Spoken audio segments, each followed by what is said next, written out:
Olá, bom dia, sejam todos bem-vindos a mais uma aula do 7º ano de Geografia do 2º bimestre.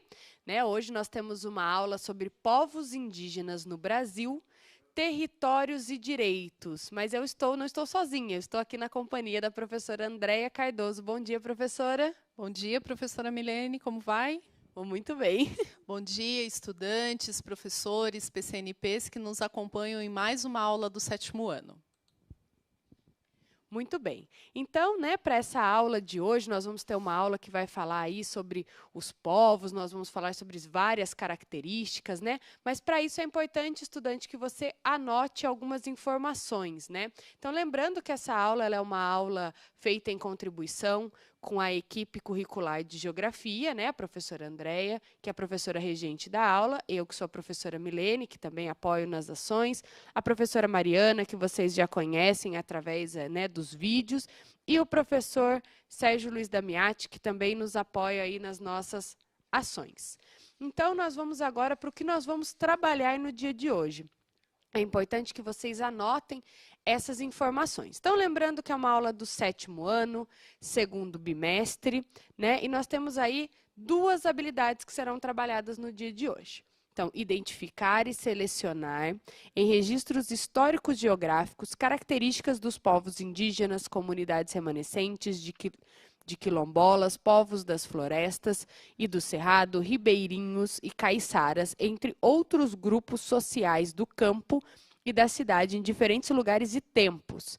A outra habilidade é analisar aspectos étnicos, culturais dos povos originários e comunidades tradicionais e a produção de territorialidade e discutir os direitos legais desses grupos nas diferentes regiões brasileiras e, em especial, no estado de São Paulo. A unidade temática é Conexões e Escalas e o objeto de conhecimento é Formação Territorial do Brasil. E agora nós vamos com a professora Andréia para esse momento de retomando conceitos já trabalhados aí em outras aulas, né, professora? Isso mesmo, professora Milene, muito obrigada pela apresentação, na introdução da nossa aula. Já há algumas semanas nós estamos aqui com vocês, trabalhando um tema muito importante que tem a ver com a formação da cultura da sociedade brasileira. Então, já tratamos de muitos aspectos, de muitas particularidades, e na aula passada nós trabalhamos com algumas comunidades, Para a gente só lembrar, a gente tem na tela agora 3 pontos, que vale a pena você anotar, se possível. Então, a gente trabalhou com a questão do conceito de patrimônio imaterial, que, lembrando, são aquele conjunto de saberes, crenças, conhecimentos, religiões de uma determinada comunidade, povo tradicional. Trabalhamos também com as culturas indígenas e africanas, e também já iniciamos o diálogo sobre povos e comunidades tradicionais. Então, só para lembrar, quem acompanhou a aula da semana passada, a gente trabalhou com a questão dos ribeirinhos, dos caiçaras, as quebradeiras de coco babaçu. Então, foram alguns povos selecionados para a gente fazer esse estudo por meio aqui das aulas do Centro de Mídias. Então, a professora Milene agora vai só relembrar com vocês que a gente tem um conjunto de leis quando a gente fala de povos e comunidades tradicionais. Não é isso, professora? Muito bem. Vai aparecer para vocês aí na tela um decreto, que é o decreto 6.040 de 2007, e esse decreto ele resguarda os direitos das comunidades tradicionais. Lembrando, que são aí no total 28 povos tradicionais reconhecidos no Brasil, e definidos pelo Decreto 8.750 de 2016. Então, reconhecido por um decreto, nós temos hoje no Brasil 28 povos tradicionais. Muito obrigada, professora. Então, vamos lá para o tema da aula de hoje, o tema central. Então, vamos começar essa aula com uma imagem, é um registro fotográfico, Nós temos aí uma imagem com muita animação, uma imagem muito bonita da gente apreciar, de observar. são jovens indígenas, jovens de uma comunidade que fica no Espírito Santo. Eles estão num movimento de dança, né? Mas na realidade o contexto desse registro fotográfico é uma celebração em torno de algumas situações ligadas a conflitos de terra. Então eles estão ali, né, colocando, expressando um pouco da sua cultura, mas ligada a outras questões mais polêmicas, mais densas, e que agora a gente não tem condições de aprofundar, mas o contexto da imagem era esse. Então, o que a gente tem para falar dos povos indígenas, né? Seja no sertão, seja no litoral, a gente tem vários povos, várias comunidades espalhadas por todo o Brasil, né? Você deve conhecer alguma na sua localidade, na sua região, ou já pesquisou sobre esse assunto. Nós trouxemos nessa segunda imagem que está aparecendo para vocês na tela, algumas informações bem gerais, né, para esse início da aula. No Brasil, nós temos aproximadamente 305 etnias e 256 povos indígenas, né? Essas informações, elas são baseadas principalmente por meio de pesquisas do IBGE, do Censo Demográfico de 2010. Então, agora, a gente vai passar, né, professora, para um vídeo para trazer um pouco mais de concretude aqui para a nossa aula, né? Muito bem. Esse vídeo ele é uma série, né? Ele é uma série da TV Brasil que se chama Índios Somos Nós. Nós vamos passar um trechinho dele. Então, né, o aluno que tiver o interesse, quiser assistir toda essa série, é muito bacana. Lembrando só, né, que com relação, quando nós falamos aí a povos indígenas, nós temos no Brasil 274 línguas faladas, né? Tipos de línguas. E nós temos aí um registro, né, um dado do IBGE, que aponta que 17,5% da população indígena não fala a língua portuguesa, ou seja, só se comunicam através de línguas indígenas. Então, agora vocês vão ficar com a exibição do vídeo, né, que retrata essa questão. O vídeo tem aproximadamente 2 minutos. Acompanhe aí, nós já retornamos. Oitita, Uisapá, Tabata, Cuicoro. Xerere, Maximino, Guarani Kaiowá. Hermano Biagrecal, mas ia pruda, Severo Rompu, Canela. Canamomora de Joanahu. O Anorim, o Atuaquém, Sriwene Cizerran. Ariporã, Xecunhã, Iracanã, Uaçupocal. Xeré, Zahã é numa Iuaterrara, não?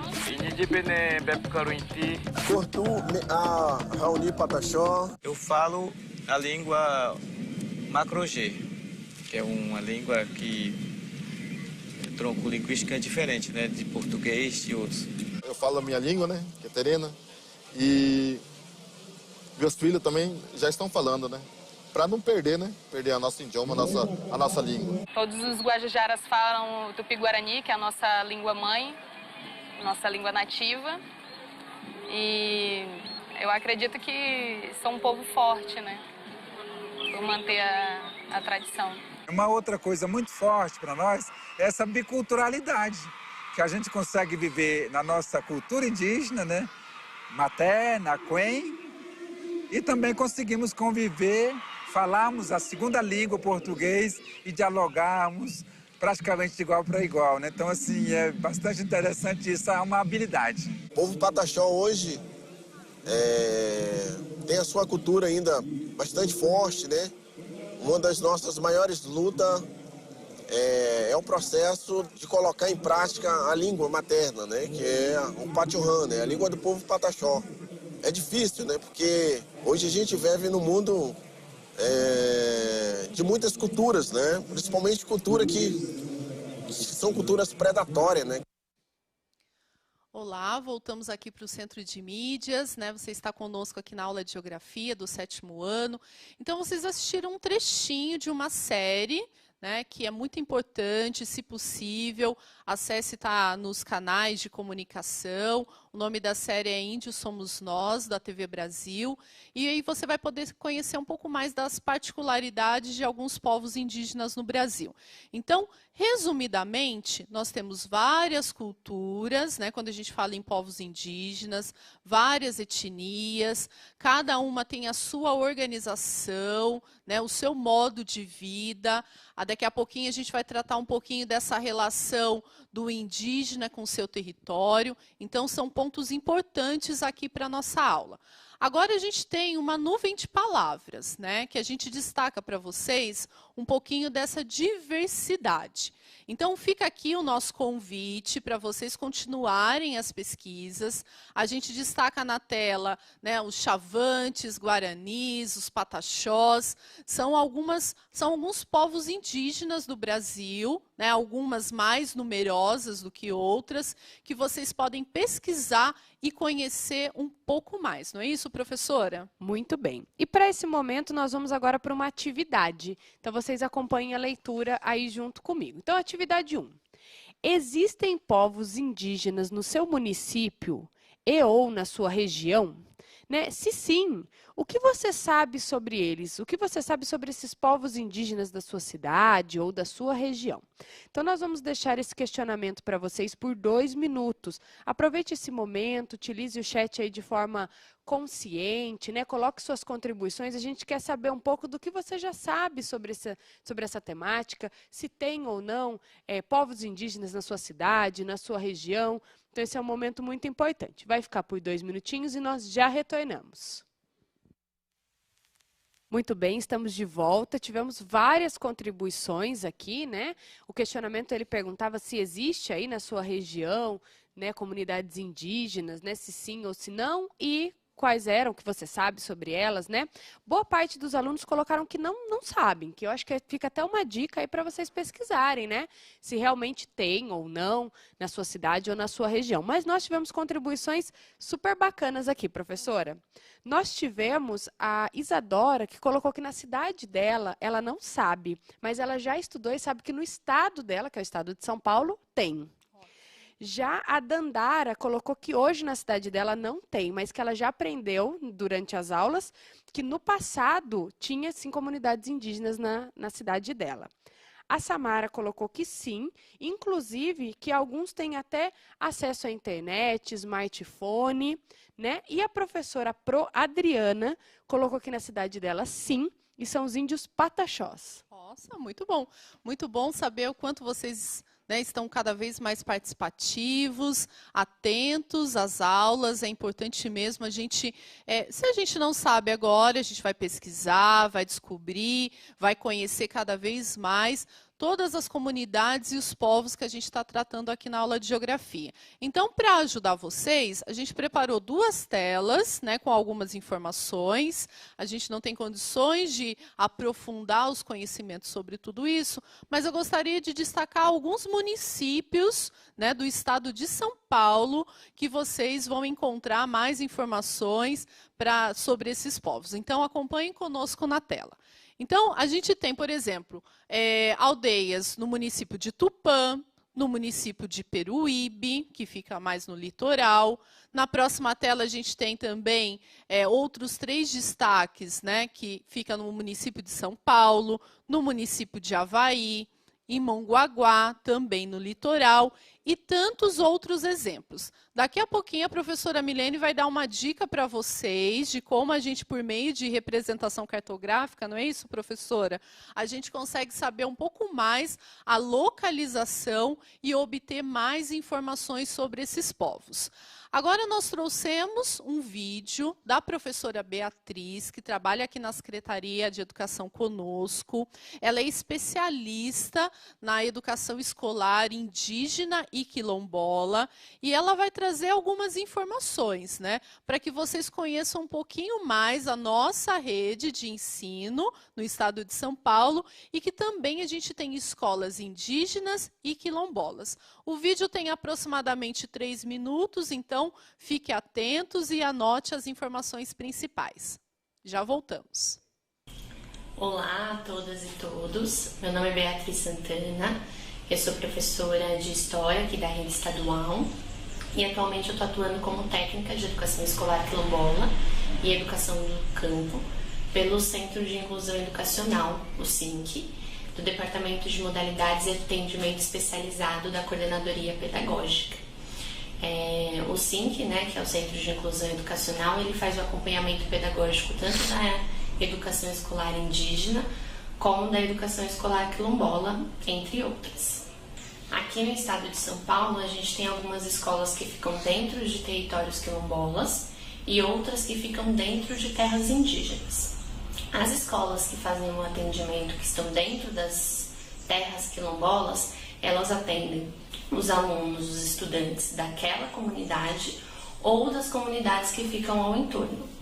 Nessas escolas, os ensinamentos eles são voltados para a valorização dos saberes quilombolas. Então, todos os moradores das comunidades quilombolas podem e devem fazer parte das decisões que ocorrem dentro do ambiente escolar.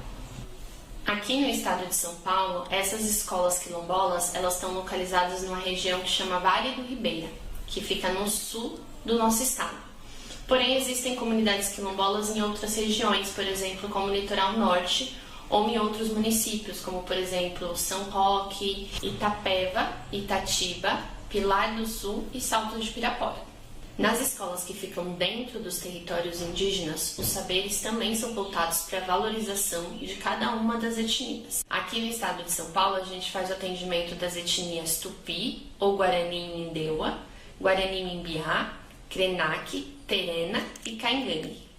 Nessas escolas, os professores são preferencialmente das próprias aldeias, porque também é ensinado a língua materna de cada um desses povos. Existem escolas indígenas na região do Vale do Ribeira, no Litoral Sul, no Litoral Norte e em municípios como Avaí, Brauma, Arco-Íris e Barão de Antônio.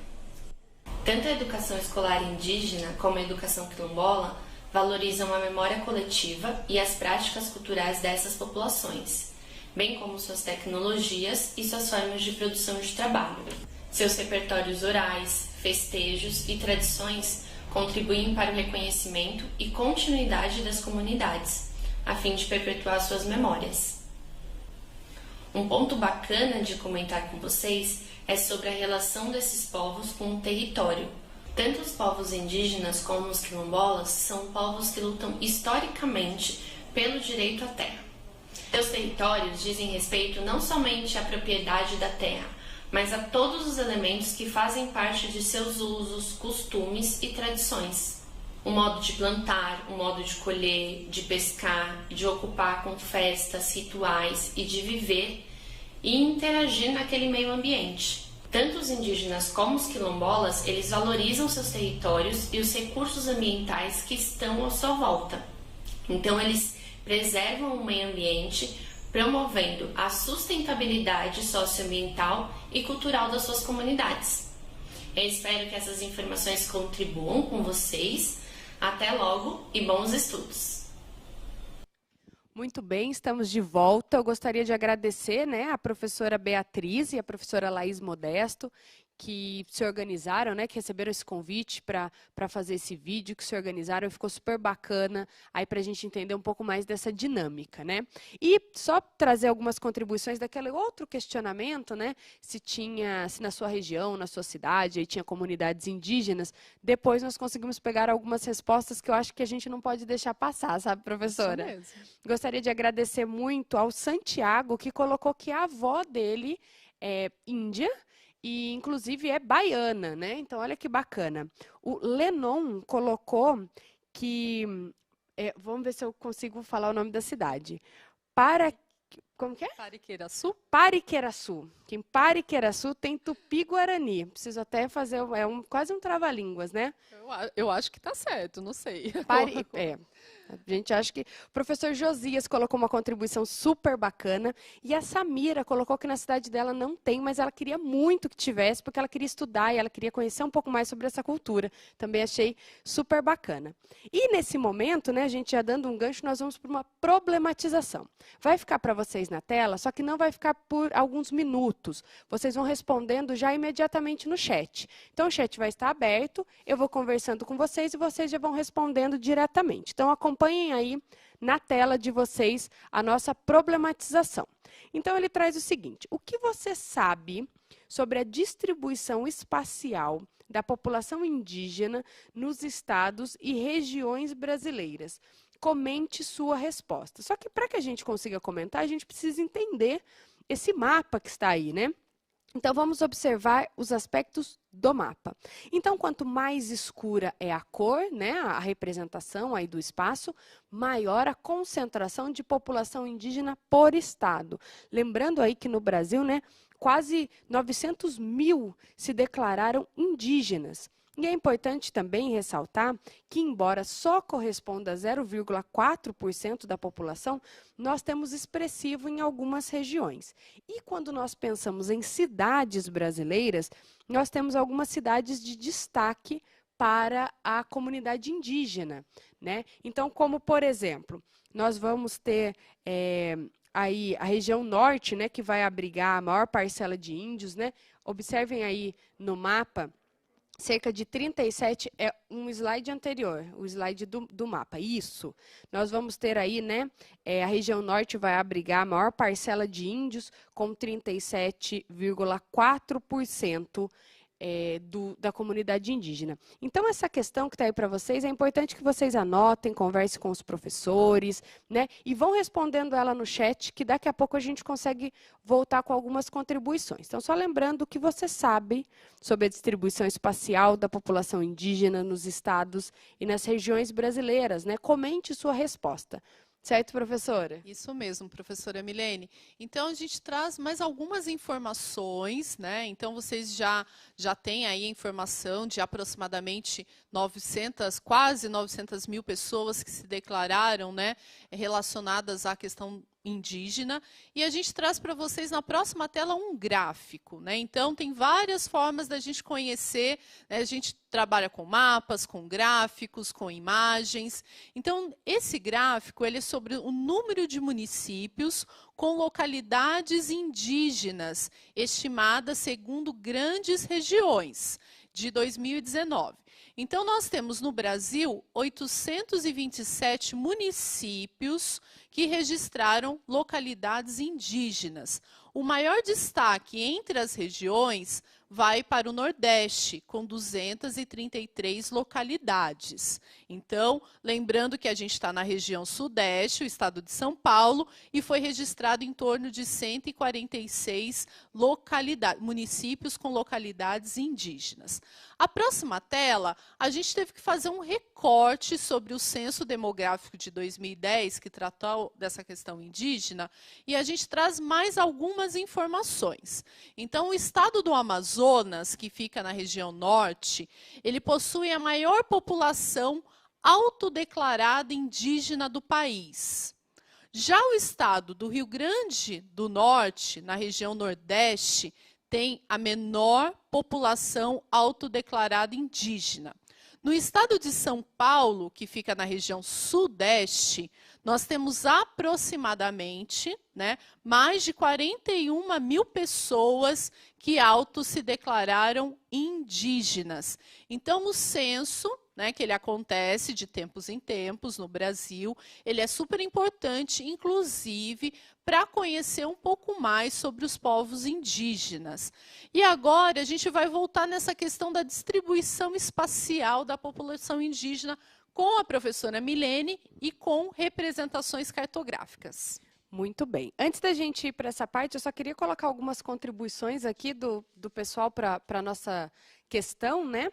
Então, a Kathleen Cristine disse que tem muitos parentes que são de comunidades indígenas. O Maurício colocou que ele observou através do mapa que grande parte da concentração indígena está no estado do Amazonas, mas outros estados também tem, mas ele destacou o estado do Amazonas. O Isaac, eu até queria mandar um abraço, que colocou: amo geografia, adoro estudar geografia. Então, muito bom. Hashtag. Isso. E a professora Sandra, que colocou que o seu avô é índio, né, indígena, mas da região nordeste do país. Então, aqui nós temos algumas contribuições. E agora nós vamos aí para o mapa de distribuição espacial da população indígena. O que é importante da gente ressaltar nesse mapa, né? Ele é um mapa que traz a distribuição total, rural e urbana da população indígena no Brasil de 2010. Nesse caso, ele está mostrando a população total. Como ele é um mapa interativo, né, você consegue listar, ticar aí o que você quer que seja representado. Nesse momento, a representação está com a população indígena total. Então, a gente tem aí os círculos que mostram a maior ou menor concentração, né, de distribuição total, lógico, de indígenas no Brasil. Então, fica aí essa reflexão, essa análise, né, professora? Isso mesmo. Então, só para lembrar, né, a gente já deixou para vocês a informação que no estado de São Paulo, né, nós temos aproximadamente 41 mil pessoas, 794 que se declararam indígenas. E na próxima tela a gente traz mais alguns municípios que vocês vão encontrar, né, povos indígenas. Então, acompanhem com a gente. Então, os exemplos: Eldorado, São João da Boa Vista, Ubatuba, Peruíbe e São Paulo. São Paulo, a gente tem um destaque de mais de 12.977 pessoas que, segundo o IBGE, se declararam indígenas. E para tratar dessa questão, né, professora, temos mais um vídeo. Esse vídeo ele é uma reportagem que fala daqui de São Paulo, de um povo indígena, então acompanhem conosco. E hoje é o Dia do Índio. Muita gente não sabe, mas São Paulo é a quarta cidade com a maior população indígena do país. Segundo dados do IBGE, são quase 13 mil índios só na capital. Mas eles ainda enfrentam muitos problemas. Aí o nosso repórter Dimas Soldi foi até uma aldeia na Zona Norte e mostra agora pra gente um pouco da vida dessa população. O estilo de vida foi passado de geração em geração. O contato com a natureza, com a terra e as árvores está por toda parte. É a cultura indígena, preservada mesmo entre os mais jovens. Gisele tem 16 anos e sabe bem a importância da tradição. A gente respeita muito a natureza, até porque o Nhanderu, que é nosso Deus, deixou tudo isso pra gente, pra todos nós, para viver. Esta é a Tecoá-Itu, que significa aldeia cachoeira, uma das 5 que ficam na região norte da capital paulista.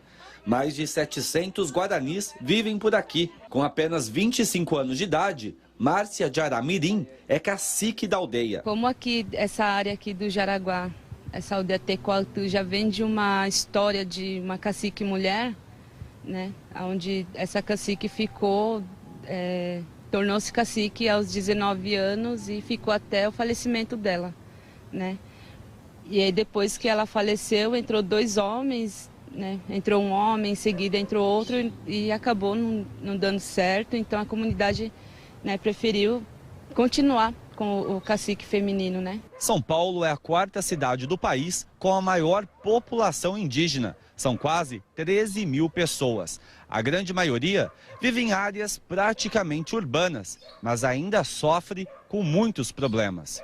Sônia Aramirim, uma das líderes, conta que muitas aldeias sofrem com a demora para a demarcação e também com a falta de terras. Aqui os índios plantam milho, laranja, banana, mas o espaço ainda é pequeno. Outra dificuldade está relacionada à saúde. O saneamento é precário e doenças de pele, intestinais, infecto-contagiosas como leptospirose são muito comuns.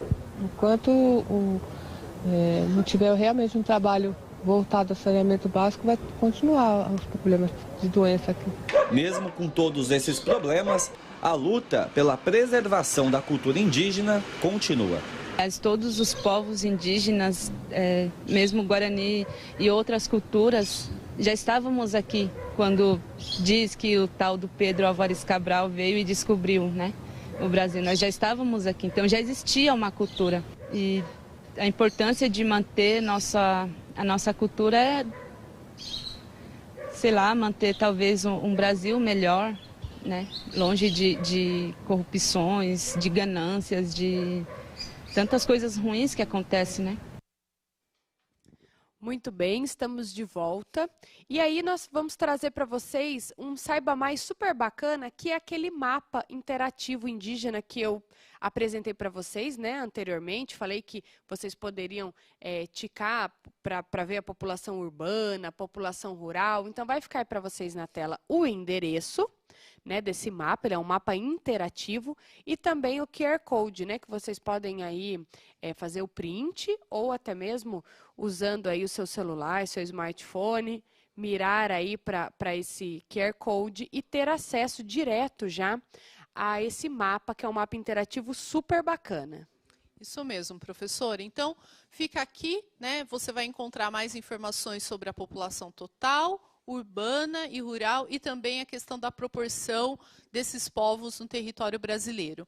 E agora a gente vai para uma outra etapa da nossa aula, que a gente fala da questão, a gente continua essa contextualização. Então nós temos vários documentos, né, vários conjuntos de lei, que sempre tratam dessa questão do quanto esses povos, né, precisam ser reconhecidos, respeitados, conhecidos, respeitados, valorizados, porque agora a gente vai entrar numa discussão sobre a diferença entre terra e território indígena. Então, a gente traz aqui um artigo da nossa Constituição, né, a Constituição Federal e os Direitos dos Índios, de 1988, é o artigo 231, então fica aí essa recomendação para os nossos professores, para que eles possam também trabalhar nas suas aulas.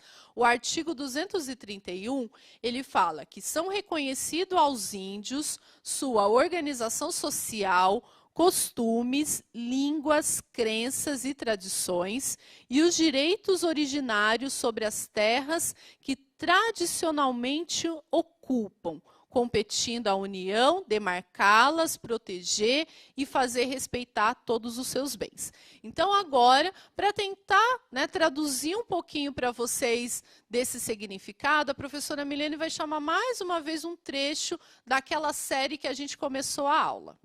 Muito bem, é um trecho da série Índios Somos Nós, e ele é um trecho que ele traz aí a realidade de alguns povos que vivem no Brasil, e a partir da perspectiva dos próprios indígenas. Então ele é um vídeo que tem mais ou menos aí 3 minutinhos. Assistam e já retornamos.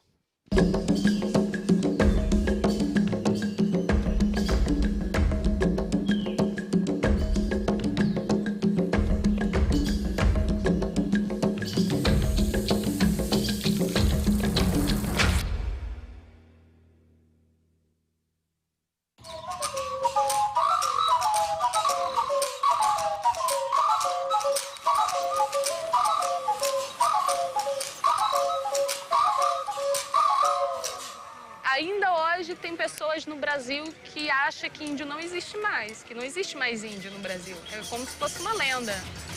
Os livros didáticos das escolas falam dos índios de 500 anos atrás.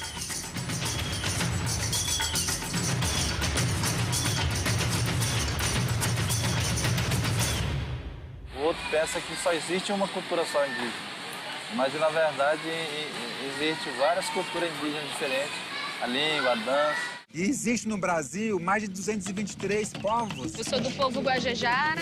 Riquibato, Cuicuru, Uaiuai, Bacunã, Cariri-Chukuru, Mamãe, Canela, Guarani Kaiowá, Carajá, Surinhim, Matiz, Xerente, Guaçupocal, Serena Pataxó. O que me faz ser indígena é o fato de eu reconhecer de onde eu vim, de eu defender quem eu sou. Eu posso ser uma repórter, um jogador de futebol, né? Eu posso ser tudo o que eu quiser sem deixar de ser índio.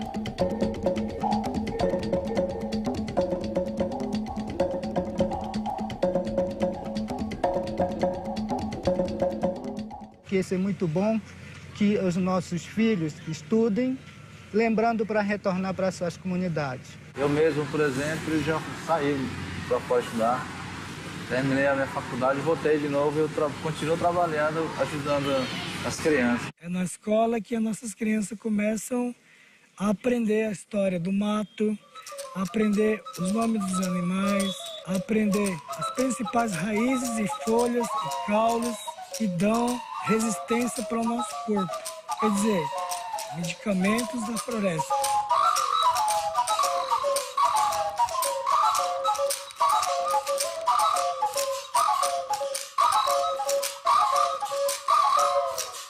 Essa terra aqui, ó, para nós, é muito importante, né? Dela sai a vida, dela sai o alimento, dela nós pedimos para o Tupã-Guaçu, nosso Deus, mandar chuva para que as sementes nasçam, cresçam e venham alimentar a nossa comunidade. Olá, voltamos aqui para o Centro de Mídias. Então, vocês assistiram mais um trecho, né, dessa série. É importante o quanto eles falam dessa ligação com a terra. Então, nós temos na tela para vocês duas definições, que vai ajudar bastante a gente a continuar esse diálogo na próxima semana. Então, a gente tem a diferença entre terra indígena e território indígena. Quando vocês ouvirem terra indígena, então vamos relacionar ao espaço físico que pertence à União, ou seja, ao Estado brasileiro, e é de usufruto dos povos indígenas. Então, pesquise o que significa usufruto e remete à ideia de pertencimento. Já território indígena refere-se à vida coletiva, às vivências, envolve elementos simbólicos, religiosos, culturais, conhecimentos, crenças e subsistência. Consiste na relação entre um povo indígena e a sua base territorial. Então, é importante a gente lembrar que há várias categorias de terras indígenas. Então, a gente tem na imagem para vocês, né? Quais são essas 5 categorias? É importante que você converse com o seu professor durante essa semana, que pesquise um pouco mais. A primeira dela refere-se às terras que estão em estudo. A segunda categoria são as terras delimitadas. A terceira, as que já estão declaradas. A quarta, homologadas. E as 5, regularizadas. Essa imagem que aparece para vocês é do Parque Indígena do Xingu, né? Lá nós temos mais de 16 etnias que vivem juntas, né? Ela foi criada em 1961 e a gente vai tratar um pouco mais dessa, tanto do Xingu e de outros aspectos, na próxima aula. Então, fica o nosso desafio para vocês avançarem nos estudos durante essa semana. Semana que vem a gente trata um pouco mais sobre os povos indígenas e sobre as comunidades quilombolas. É isso, professora? Muito bem, né? Nós vamos ter aí um estudo, um aprofundamento. Então, fica a dica para vocês, pesquisem um pouco mais sobre as comunidades, se tem ou não na sua cidade e região. Foi aqui um tema de discussão, né? Os alunos nessa dúvida. Então, fica essa dica para vocês, né? Nós vamos ficando por aqui. Voltamos semana que vem. Um forte abraço, fique em casa e até a próxima aula. Tchau, tchau. Muito obrigada.